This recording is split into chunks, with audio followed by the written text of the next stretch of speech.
comigo. Pronto, você é uma pessoa que esquece. Nós, na aula passada, começamos a falar sobre as desigualdades existentes no território brasileiro, né? E nós analisamos, primeiramente, agora que eu vi Felipe, bom dia, Felipe.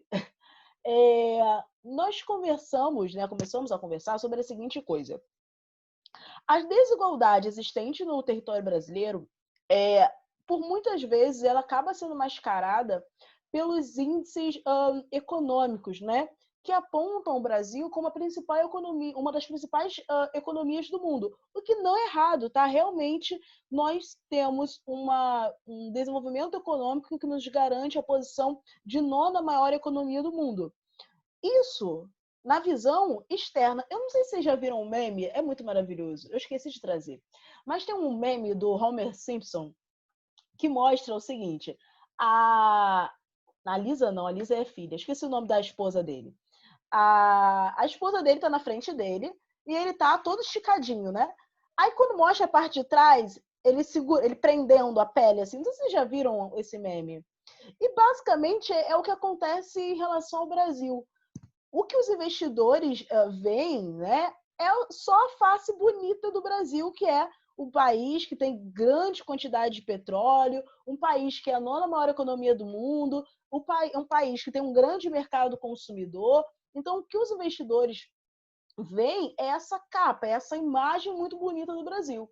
Porém, por trás dessa imagem bonita, como é o que mostra esse meme do Homer Simpson, que tem toda uma outra questão que muitas vezes não é evidenciada. E essa outra questão que não é evidenciada é justamente a desigualdade socioeconômica existente no nosso país. E é claro, assim, essa desigualdade ela não surgiu de uma hora para outra, né? Ela foi uma construção muito até intencional, assim, não foi algo que aconteceu de forma que as pessoas não imaginariam, né? Mas muito pelo contrário. Se nós analisarmos, né, historicamente, o período do Brasil colonial, o período do Brasil Império, o período do Brasil República, em todos os momentos nós tivemos uma pequena parcela da sociedade brasileira, inicialmente nem sociedade brasileira, né? Porque a sociedade brasileira veio se constituindo ao longo dos anos, mas inicialmente nem foram, né? Nem foi a população brasileira, né, nativa, que construiu o nosso país, mas sim as potências europeias, principalmente aí com destaque de Portugal. Então, essa construção histórica do nosso país acabou excluindo grande parcela da sociedade brasileira das tomadas de decisões e, consequentemente, do acesso à renda ou aspectos minimamente que garantiriam, a sobrevivência desse grupo. Então, essa construção longa, né, histórica da desigualdade no Brasil acaba se refletindo em muitos índices atuais. Então, desconsiderar que há, de fato, uma desigualdade interna do Brasil é desconsiderar o que o Brasil é desde sempre. Entendem? Então, nós falávamos sobre isso na aula passada. Eu estou dando uma folheada aqui no livro para relembrar o que nós já falamos, tá? Já que nós vamos finalizar o capítulo hoje, eu vou dar uma relembrada do que nós já falamos. Então, essa desigualdade, nós começamos falando que ela é verificada, primeiro, entre as regiões brasileiras. Claramente, nós temos uma distinção em que, de um lado, nós temos a região sudeste e a região sul, e de outro, nós temos as demais regiões brasileiras, né? Centro-Oeste, Norte e Nordeste, no quesito desenvolvimento socioeconômico. Isso porque eu até comentei isso com vocês, até quando eu falava sobre urbanização, quando nós falávamos um pouco sobre a economia do Brasil, eu falei o seguinte, inicialmente, as primeiras atividades econômicas desenvolvidas no Brasil, elas constituíram o que nós chamamos até hoje de arquipélagos econômicos, ou seja, nós tínhamos pontos isolados no território brasileiro que visavam apenas a exportação desses produtos, né? Hoje em dia, né, se fosse de um modo mais atual, essa forma de organização econômica do nosso país, de pontos isolados de território, produzindo, pensando na exportação desses produtos, hoje em dia isso leva o nome de plataforma de exportação, que é até uma postura econômica adotada por países do Sudeste Asiático, né? Os chamados tigres e os tigrinhos asiáticos. Então, Singapura, Hong Kong, Tailândia, Indonésia, os tigres, os tigrinhos asiáticos, eles adotam essa forma de organização econômica, que é chamada de plataforma de exportação, ou seja, você produzir muito no seu país, mas não é produzir para o seu próprio mercado interno, é você produzir pensando em exportar. Então, nesse momento, nesse período, principalmente colonial do Brasil, na verdade, até o século XX, até o ciclo do café, havia um predomínio dessa lógica de desenvolver a economia pensando... Gente, que susto que eu levei, que eu pensei que eu não estava gravando. Pensando na exportação, tudo bem? E claro, Hanna, isso foi prejudicial para o nosso país? Sim, de certa forma foi. Por quê? Quando você produz para exportar, você vai produzir algo que é lucrativo no mercado externo, tudo bem? Então, por um lado, você garante renda para quem produz, mas, por outro lado, você desabastece seu mercado interno, você deixa a sua população desabastecida, tudo bem? Então, muito do que era consumido no Brasil no período colonial não era produzido aqui. Nós comprávamos de fora. E vocês acham que no período colonial, quem tinha dinheiro para comprar esses produtos importados do Brasil? Já Tchedou, Bizu. Não eram os indígenas e muito menos a população africana que foi trazida e feita escrava aqui no Brasil. Então, os mesmos grupos que estavam organizando a política e a economia do país eram os mesmos grupos que tinham acesso aos bens que eram importados, porque nesse primeiro momento o foco do Brasil era exportação e não atender o mercado interno. Então, a desigualdade começou sendo construída aí. Então, nós falávamos sobre isso. Nós comentamos também, lembramos, né, porque nós já tínhamos estudado, nós falamos sobre a PEA, que é a população economicamente ativa, e também sobre aquela relação da taxa de dependência, que é aquela população que não trabalha, né? Então, depende da PEA. Estou folheando aqui para lembrar o que nós já falamos. Falamos sobre o IDH, que é o Índice de Desenvolvimento Humano, que basicamente foi um índice criado pelo PNUD, que é um setor de desenvolvimento da ONU, que analisa e classifica os países de acordo com 3 aspectos, né? A renda, a escolaridade e a expectativa de vida. E aí o Brasil, no ano 2019, ele avançou, ele não mudou de posição, ele está na posição 79, mas aí ele teve um aumento do seu IDH, que foi para 0,761, se eu não me engano, e isso para muitos é visto como algo super positivo, né? Ai, poxa, o país está conseguindo se desenvolver no aspecto humano, né? Nos elementos mais básicos, né? Renda, saúde, educação, mas na verdade, esse DH ele acaba desconsiderando essas desigualdades entre as regiões brasileiras e também entre os grupos que compõem a sociedade brasileira. No livro de vocês tem um dado de uma pesquisa que foi feita e que analisa a seguinte coisa: se o IDH brasileiro considerasse apenas a população, a parcela da população que se autodeclara como branca no Brasil, a posição do Brasil no IDH ia ser 44. Agora, se nós considerarmos para fins de IDH apenas a população preta ou parda, a posição do Brasil no IDH ia ser 105. Hanna, 105ª, né?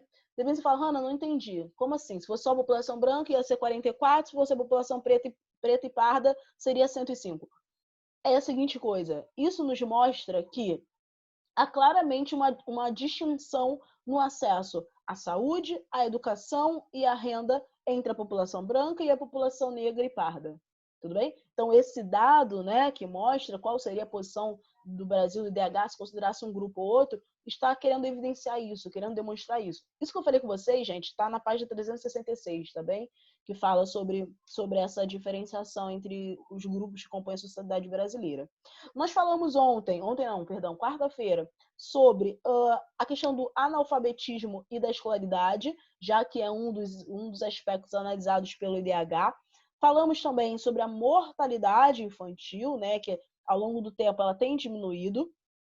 Claro, se nós desconsiderarmos que há distinção entre as regiões, né, brasileiras, porque algumas ainda têm um índice de mortalidade muito elevado, como é o caso da região Nordeste, como está mostrado aqui no gráfico da página 367. Então, tudo isso foi o que nós falávamos ontem. E, por fim, vocês me contem, quarta-feira.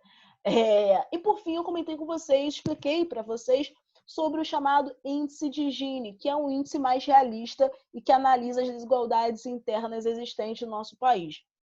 E aí esse índice de Gini, ele aponta a seguinte coisa: se há no país uma grande ou pequena desigualdade entre os indivíduos. E o Brasil, ele está numa posição bem preocupante no cenário regional, né, considerando os países da América Latina, mas também no cenário internacional. Então, por exemplo, a maior parte dos países da América Latina estão na frente do Brasil no quesito IDH, ou seja, no quesito distribuição de renda, né? A questão da desigualdade. E o Brasil, apesar, como eu falei, de ter todas as possibilidades de ter uma melhor distribuição de renda, ainda não teve essa redistribuição de renda, por diversos processos, ok? E aí, falando sobre essa questão de distribuir renda, solucionar o problema, imagina, Mariana, acontece, tá tranquila. Até agora eu só relembrei o que nós estudamos do capítulo, tá bom? Aí agora que eu vou entrar num papo novo. E aí, falando sobre essas desigualdades, né? Não adianta a gente apontar o problema sem apresentar soluções, né?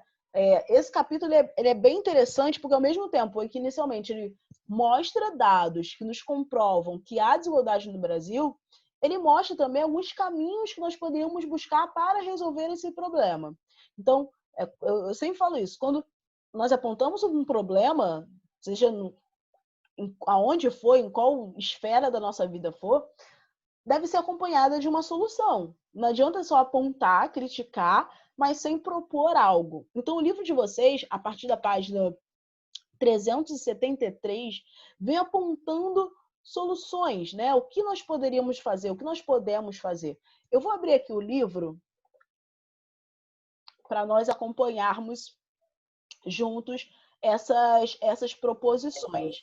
Mas alguém consegue pensar, Hannah, eu tenho uma ideia de como nós podemos pôr fim à questão da desigualdade socioeconômica no Brasil. Alguém tem alguma proposição? Hannah, eu consigo pensar que nós poderíamos fazer tal coisa para resolver o problema da desigualdade interna no Brasil. Consegue imaginar alguma coisa? Alguma solução? Sim, não? Eu gosto de fazer isso nessa aula e na aula em que eu falo sobre capitalismo e socialismo. Porque, normalmente, nós conseguimos construir críticas tanto ao capitalismo, obviamente, mas também ao socialismo. E aí, se nenhum dos dois são modelos econômicos ideais, qual é a solução, né? Então, eu sempre gosto de jogar a bola para vocês. O que nós poderíamos fazer? Qual é o modelo econômico ideal que nós poderíamos adotar para resolver esse problema, né? Como juntar o que há de bom entre socialismo e capitalismo? E sempre surge hipóteses muito, muito interessantes. Então, eu gosto de ouvir de vocês o que vocês fariam, como vocês solucionariam esse problema. Então, se imaginem aí na posição de um governante, na posição de um presidente, o que vocês conseguem imaginar como medida para resolver esse grave problema da desigualdade no Brasil? Ninguém consegue chutar, imaginar? Opa, alguém falou aqui. Rodrigo falou, Felipe falou, nesse momento eu tô penso em nada porque eu tô com sono. Felipe é sincero, né? Guilherme falou, não tô tão filosófico assim hoje. Rodrigo falou, melhorando a educação. Luiz Eduardo também, oferecer educação igualitária e melhorar o próprio sistema em si. Felipe falou, mas para mim seria o anarquismo, parece bom. Pois é, Felipe. Assim, em um momento da minha vida, eu já tive a ilusão de que se nós... não ilusão, mas a esperança que se o Brasil se tornasse um país anarquista, a solução seria a mais ideal possível. Só para quem não lembra, né, das aulas aí de história, anarquismo é basicamente uma autogestão do Estado por parte da sociedade. Então, não haveriam governantes e nós mesmos nos organizaríamos. Só que o Rodrigo é melhor. Cria um grupão no Zap. Ótima solução, gente. Vamos dominar o Brasil. Vamos criar um grupo. Vamos marcar uma reunião pelo Zoom. Maravilhoso. Só que, cara, o problema, Felipe, acho que o problema mais que seria mais difícil de enfrentar para nós alcançarmos esse posto de país anarquista ou algo do tipo, seria mudar a mentalidade da população mesmo, sabe? Fazer a população entender que realmente esse é o caminho melhor e abraçar a ideia, entende? Então, assim, eu não tenho essa ilusão de que a população brasileira aceitaria isso de bom grado, não. Até porque, pelo que nós estamos vendo desde a última eleição presidencial, é um caminho totalmente oposto. Por isso que, assim, não estou justificando, tá, gente? Mas, normalmente, os governos socialistas, eles se tornam governos autoritários. Por quê? Porque não é fácil você fazer a população do seu país entender que o coletivo deve predominar sobre as ideias individuais. Isso é muito difícil. É muito difícil você fazer uma pessoa entender que ela deve abrir mão da sua individualidade para pensar no coletivo. Isso é muito difícil, gente. É muito difícil. Seja em um grupo pequeno ou a nível de país, então aí que o negócio fica mais complicado ainda. Então, os governos socialistas, para fazer a população pensar coletivamente, eles acabam se tornando governos autoritários. Isso é até uma das críticas que eu faço ao socialismo, porque apesar de pensar na coletividade, olha, mil maravilhas, vamos viver em harmonia, para isso ser alcançado, muitos governos socialistas se tornam super autoritários. E se você exerce autoridade, domínio, controle, perde o sentido da coisa. Eu acho que deveria ser algo espontâneo. E se não é, não faz sentido existir, me entende? Então, anarquismo eu acho complicado. A gente parou no socialismo para chegar no comunismo ou no anarquismo seria algo muito improvável, eu acho. Rodrigo falou aqui, democracia. Luiz Eduardo falou aqui. Não, calma aí. É que o Rodrigo falou outra coisa antes. Felipe falou, anarquismo nunca vai funcionar aqui. Pois é, eu acho também bem difícil funcionar. Guilherme comentou aqui. Vai abrir um documento para resolver a fome e vai aparecer uma mensagem desagradável, né? Rodrigo falou, uma pessoa representa uma lei, tipo, vocês querem tal coisa seja crime? Aí o pessoal vota entre si e não. Aí seria tudo feito pelo povo de forma democrática. Então, Rodrigo, teoricamente, sim, isso seria um caminho, né? Estabelecer uma democracia e a pessoa iria votar sim ou não. Só que aí entra algumas coisas que atravessam esse caminho, tipo papo de fake news. Então, assim, as pessoas, apesar de terem a liberdade, né, numa democracia, de votar sim ou não, de concordar ou não com algo, elas acabam sendo influenciadas por pessoas que têm interesse, seja pelo sim ou seja pelo não, me entende? É um claro exemplo dessas ideias aí de fake news que está aí, que é uma realidade brasileira nos últimos anos que acabou influenciando em decisões políticas, me entende? A democracia não é tão fácil, não, gente, como a gente imagina. Na verdade, todo modelo político ele tem as suas barreiras e as suas limitações, né? Por isso que eu acho que não há um modelo político e econômico ideal, não. Na Ásia, assim, nós temos experiências muito, muito únicas, assim. Eu tenho esse ano, não sei se eu já falei isso para vocês, mas a cada ano Hannah, eu procuro entender a realidade de alguma parte do mundo. Há uns 2 anos atrás eu quis entender um pouco mais sobre África, para além do que nós estudamos nos livros, né? Eu sempre achei muito estranho todos os livros tratarem a África o continente africano da mesma forma. E aí eu comecei a estudar, a ler livros de literatura mesmo, enfim, buscar novas fontes para entender o que é a África atual, né? Que sempre quando estuda sobre África, principalmente em livro de história e geografia, só fala de escravidão ou natureza ou então doença. Eu falo, gente, não é possível que seja só isso, né? Uma área tão extensa ser só isso. E esse ano eu estou procurando estudar mais sobre o continente asiático. E, cara, é muito interessante. Porque a Ásia, vários países asiáticos têm experiências econômicas e políticas totalmente distintas do que nós já vimos no Ocidente. Essa semana eu estava estudando sobre Coreia do Sul, que normalmente quando a gente fala sobre as Coreias, a gente só fala no contexto de Guerra Fria, né? A Guerra das Coreias. Mas a Coreia do Sul, ela se tornou a quarta maior economia da Ásia e se tornou a 11ª economia a nível mundial. E aí eu fui buscar entender como que isso se construiu, né? Então houve ali uma articulação entre a sociedade coreana, da Coreia do Sul coreana e o governo, que foi muito estrategicamente montado e que tem, teoricamente, dado certo lá. Então, assim, são experiências únicas e que fazem a gente entender que nem sempre os caminhos que nós conhecemos nem sempre são os únicos caminhos necessários para alcançar, sei lá, o bem coletivo, digamos assim. Cadê? Luiz Eduardo falou, seria uma república na verdade, democracia governa em que o povo exerce a soberania, cloroquina. Rodrigo falou, mas aí o povo teria que parar de ser retardado e começar a ter mais empatia.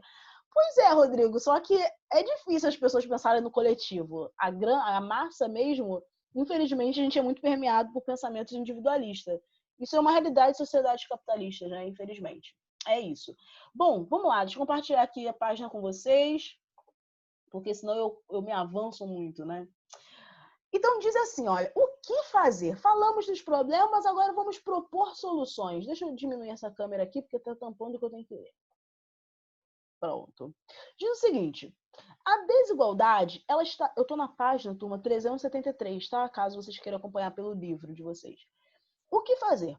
A desigualdade está tão arraigada à realidade brasileira que adquiriu um status natural, ou seja, as pessoas veem a desigualdade como algo normal já, não choca mais. O Brasil, até pouco tempo, já numa posição de uma das maiores economias do globo, apresentava simultaneamente quase 40% de sua população abaixo da linha da pobreza. Esse percentual se reduziu na última década. Turma, quando eu perguntei para vocês o seguinte, vocês conseguem imaginar formas de minimizar essa desigualdade social? Eu já falei querendo comentar sobre um caminho que o Brasil estava tomando para acabar com a desigualdade socioeconômica. Nos governos entre 2006 entre 2006 e 2010 no Brasil, tem um pouco mais, é o 2014 por aí, o que nós vimos foi uma tentativa do governo federal de minimizar essas desigualdades internas no Brasil.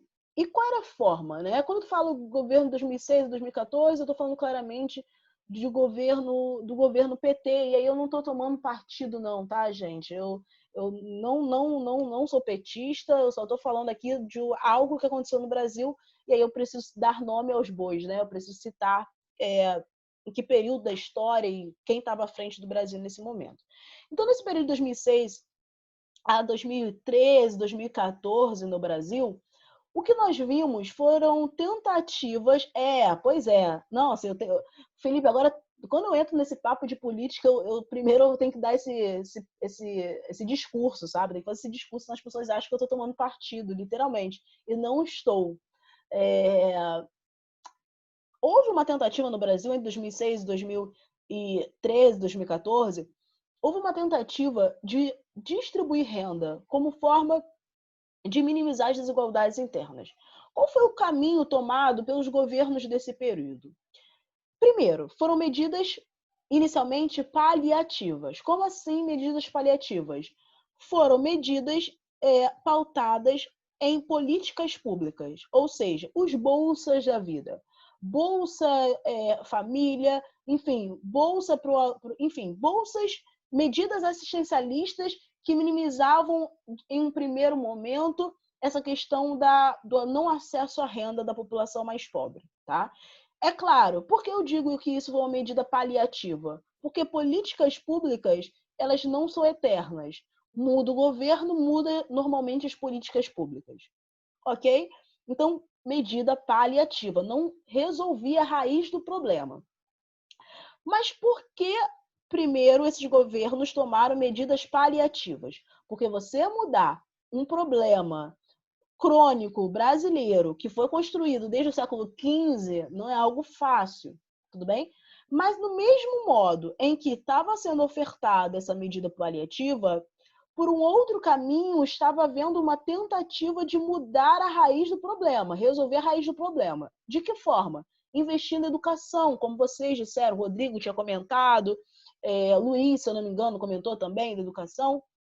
Então, vamos aqui resolver o problema de forma mais imediata, através dos planos das políticas públicas, e vamos tentar resolver a raiz do problema a partir do investimento em educação. Como foi feito esse investimento em educação?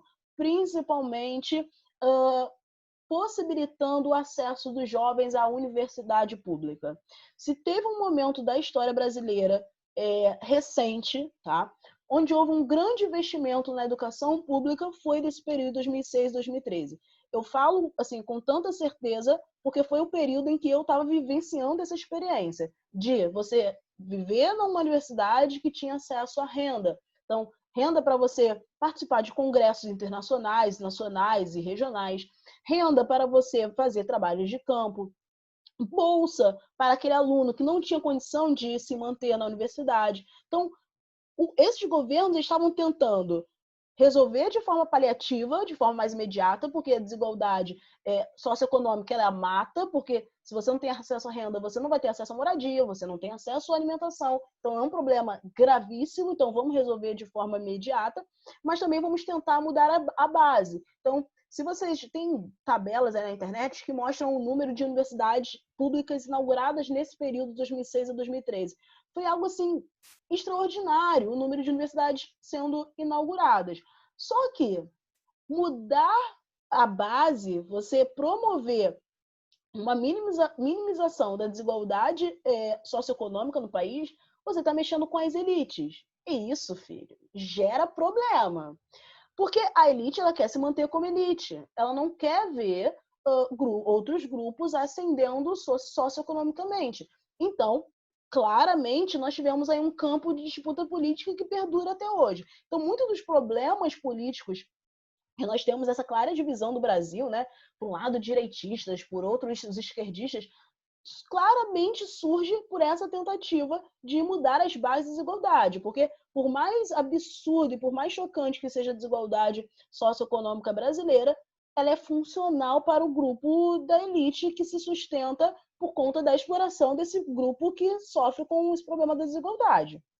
Ok? Alguém gostaria de comentar algo sobre isso, gente? É um assunto bem interessante que daria pra gente falar sobre várias coisas. É bem legal. Tranquilo até aí? Show? Vou avançar então um pouco aqui na leitura, tá?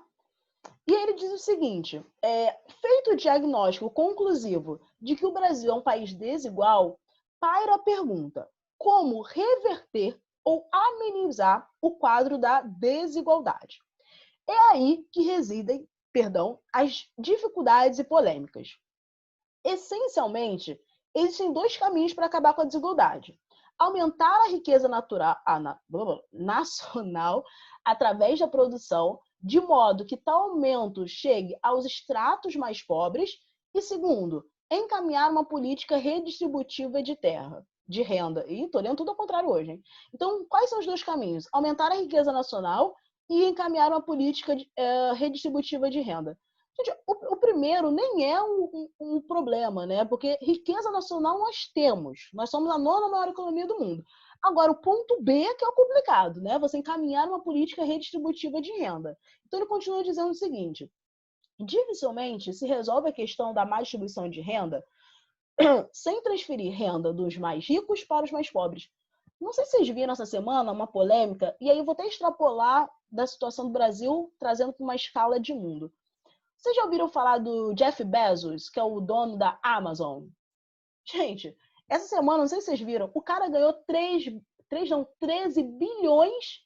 O cara ganhou 13 bilhões. Gente, eu não sei nem nossa, eu não sei nem o que eu faria com 13 bilhões. O cara ganhou 13 bilhões de reais em um dia. Gente, é um negócio assim, inimaginável. Não, Rodrigo, não precisava nem ser 1 bilhão. Poderia ser da ordem dos milhões, eu já estava satisfeito. Não precisava nem ser 1 bilhão. Assim, de repente você fala, Hannah, mas ele trabalhou para isso, a meritocracia e tal. Eu não estou tirando os êxitos dele, a qualidade dele, porque para conseguir isso, com certeza ele montou uma estratégia, ele se dedicou a isso. Mas é bizarro você pensar que, por um lado, você tem um cara que ganha em um dia 13 bilhões de dólares, que isso em reais, o real está valendo 5,20 e poucos centavos, se eu não me engano. Então foi em dólares. Por outro lado, você tem pessoas que estão abaixo da linha da pobreza. Então, como que acontece isso, sabe? Então, quando ele fala aqui que dificilmente se resolve a questão da má distribuição sem transferir renda dos mais ricos para os mais pobres, é justamente porque o abismo entre esses dois grupos é um abismo profundíssimo, tá? Felipe falou aqui, isso porque o cara já é o mais rico do planeta. Pois é. Mano, eu tinha visto que ele tinha doado 5 bilhões, acho. No outro dia recuperou 7. Pois é uma loucura, gente. É uma loucura.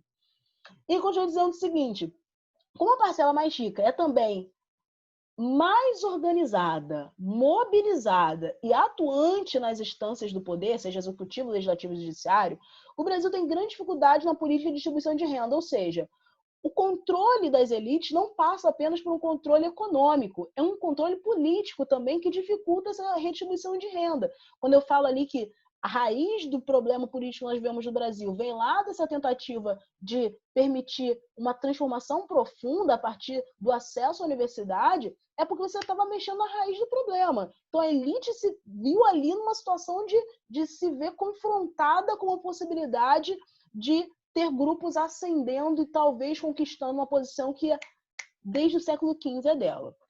E ele continua dizendo o seguinte: ao contrário do que possa parecer, são muitos os estudos realizados no Brasil sobre o tema e que apontam caminhos e soluções, em que pese muitas vezes metodologias e visões distintas para um consenso. A necessidade da revisão da política tributária nacional. Uma das pesquisas do IPEA, por exemplo, revela que os 10% mais pobres têm 1/3 de sua renda confiscada por tributos, enquanto os mais ricos, 1/5. Não sei se já ouviram falar sobre taxação de grandes fortunas. É disso que ele está falando aqui, tá? Basicamente, há uma parcela dos estudiosos que defende que os mais ricos devem sim pagar mais impostos do que os mais pobres, porque não faz sentido, né? A pessoa mais pobre, ela já recebe pouco e ainda tem que pagar os mais altos impostos. Então, assim, é meio que você... É aquela música, não é da época de vocês, mas tinha uma banda formada por meninas, uma banda de axé, que falava o seguinte, As Meninas, o nome da banda, e elas cantavam: e o pobre cada vez fica mais pobre, e o rico cada vez fica mais rico. É isso, é essa a lógica, tá? Então ele diz o seguinte: outra crítica, a tributação deve focar mais na renda, em bens e patrimônios e menos no consumo. Quando a tributação se concentra no consumo, a classe pobre é punida, já que gasta a maior parte dos seus rendimentos em alimentos, vestuários e aluguéis. Logo, o ideal seria transferir mais impostos para os bens patrimoniais com taxas progressivas e escalonar melhor a tributação do imposto de renda conforme ocorre nos países ricos. O que ele está falando é o seguinte: a taxação, né, os impostos do Brasil, eles são muito grandes sobre alimentos, vestuário, eletrodomésticos, são taxas muito elevadas. Enquanto taxas sobre bens e patrimônios, ou seja, sobre empresas, sobre imóveis, elas são muito mais baixas. Então, a parcela da população que mais consome coisas básicas são os pobres. Enquanto a parcela que mais consome bens e patrimônios, né, que adquire bens e patrimônios, é a população mais rica. Então você está taxando os pobres e diminuindo a taxação sobre os ricos. Então isso é um problema, né? É o que ele fala aqui. Entre as diversas medidas que podem amenizar a forte disparidade social e concentração de renda no Brasil, citamos aumento do salário mínimo, políticas de redução de desemprego, programas sociais emergenciais, que foi o que eu falei, né, do Bolsa Família, política previdenciária, reforma tributária, que foi o que ele acabou de falar em cima, melhorias na educação, sobretudo que diz respeito à qualidade, melhora na remuneração salarial e políticas públicas de combate à pobreza extrema e à pobreza absoluta. Então ele vem propondo aqui soluções que minimizem esse grave problema da desigualdade interna no nosso país. Ok, turma? Nas páginas seguintes, que não vai dar para eu comentar com vocês, mas... caramba, baixei muito. Calma aí. Nas páginas seguintes... Deixa eu baixar aqui só um pouquinho, gente. Vem falando sobre a questão do feminismo, né, das questões de gênero no Brasil. Nós já comentamos em outras oportunidades, então por isso eu estou me permitindo avançar aqui um pouco nas nossas páginas, tá? Porque eu já comentei isso em outra oportunidade com vocês. Mas depois vocês podem dar uma lida com um pouco mais de calma. E aí, turma, mesmo sendo a nossa última aula antes do recesso, eu gostaria de pedir a vocês que vocês fizessem esses exercícios aqui da página 377, tá? Que aí na semana de revisão eu vou corrigir com vocês, tudo bem? Então, do exercício 1 ao 7, são exercícios relacionados a esse capítulo. Então, façam para casa. Felipe falou aqui, mano, é tanto dinheiro que tu vai ficar entediado. Não tem com o que gastar, né? Vai ficar para as próximas gerações. E por isso que nós temos uma perpetuação, seja da riqueza ou seja da pobreza no Brasil. É muito louco isso. Tu pode comprar tudo ao mesmo tempo que tu tem tudo, tu não tem nada. Por isso, pobre é feliz. A gente vai buscando caminhos, né? Você falou, entediado é o caramba, eu estaria lá com o meu helicóptero tranquilo. Mas acho que chega um momento que acaba a graça, sabe, Rodrigo? Porque você tem dinheiro para comprar o que você quiser, para viajar para onde você for. Então chega um momento que você fica mais sem ter o que fazer com o dinheiro. E aí você guarda para gerações futuras. E as gerações futuras continuam ricas. E é isso. Geração em geração de pessoas. Gente, assim, até a quinta geração, sexta geração dele, se não tiver um louco que vai gastar tudo, vai ter dinheiro para ver muito bem. Então é bem louco isso. É isso. Então, queridos, desejo. Escreva o nome de vocês no chat, tá? Para dar presença offline, por favor. Não esqueçam, não. Nos veremos daqui a uma semana, tá? Um pouco mais de uma semana, na verdade, porque nossas aulas são só às quartas-feiras. Então, nós nos vemos daqui a alguns dias. Desejo para vocês um bom descanso, bons estudos para quem vai estudar, enfim. E a gente se encontra, então, daqui a alguns dias. Show, turma! Beijo para vocês. E ótimas ideias. Estou amando sugestões de vocês aqui. Comprar um PC monstro, maravilhoso. Beijo, turma. Fiquem com Deus. Vou esperar aqui vocês terminarem de escrever o nome rapidinho. Foi? Todo mundo? Não, tá faltando gente escrever o nome aqui. Foi? Então tá. Acho que todo mundo escreveu, né? Ok. Tchau, turma. Bom recesso!